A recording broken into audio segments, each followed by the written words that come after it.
ऐसे ही गोद की बात सुनी, सोई खड़े है गए। बोले आप मेरी गोद में दोगी उनको?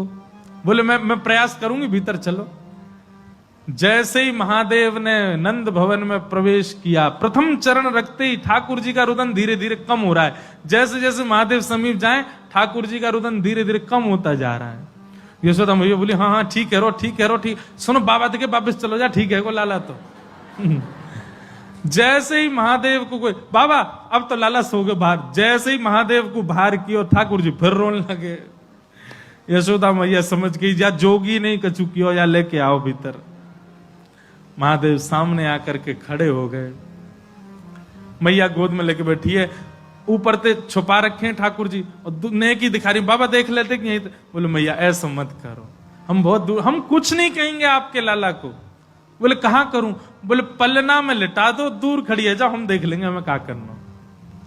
यशोदा मैया बोली मेरो हृदय निकरो जा रहा बाबा। बोले मैं सौगंध खा रहा हूं मैया, और मैं आज नजर उतार के जाऊंगा और तू कुछ सौगंध खा के कह रहा हूं, जब तक तेरो लाला बड़ो नहीं है जाएगो, जब तक तेरो लाला या पृथ्वी पर रहेगो, मैं या की नजर उतार के काजिया के संग ही रहूंगो।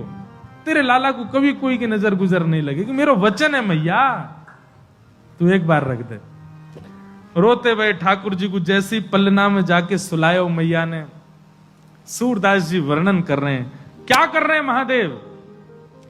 पलना में पौड़े, जैसे ही लिटाए ठाकुर जी, सबसे पहले तो महादेव ने दंडवत किया। यशोदा मैया कह रही बाबा तू तो ऐसे दंडवत करे जैसे कोई परमात्मा है। बोले मैया तू कहा जाने, तेरी गोद में कौन खेल लो है। अपनी श्रृंगी निकाल करके मुख से लगा करके जैसे ही स्वर प्रकट कियो, आहा वह स्वर को सुनकर के नेक से गोपाल जी रोनो वोनो तो भूल गए, शांत है गए। सब गोपियां सब देख रही हैं ठाकुर जी को, और नेक से ठाकुर जी के रुदन तो दूर है गए, मंद मंद मुस्कुरा रहे हैं, मंद मंद हंस रहे हैं, मंद मंद आनंद में भर गए।